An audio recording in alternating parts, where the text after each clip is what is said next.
नो लोगोफोर जि गरम बोथोरा ओमफ्राय जेबो जानो लागा गैया नै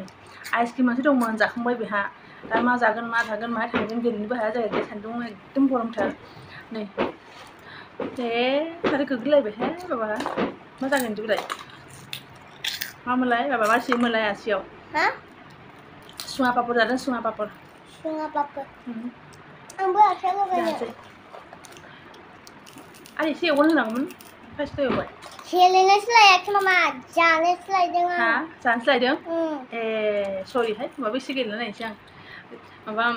जानोसो लायदों आरो गेलेनो लायाखै नै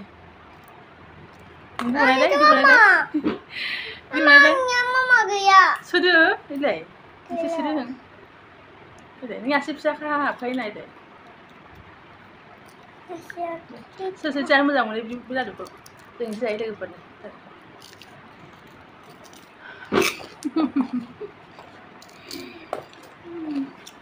मा खालामबावनो गरमखौ बारहोनो थाखाय जिटि बानायबाय फिसाजों आंजों टाइम पास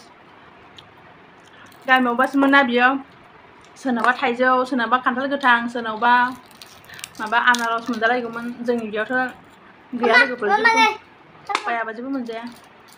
जाबाय दा इलाय जादो मोनसे बेखौ जाग्रोदो बेखौबो लगायनो मामा बिथिंबो लगायनो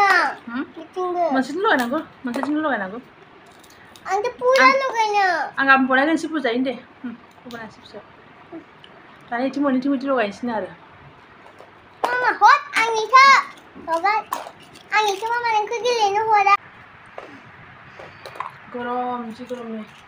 हाय बुं बेयाव लोगोफोरखौ हाय मा जादों खिन्थाहरनाय मा होनो बेखौ मा होनो रिं पापड़ बिसिना मामा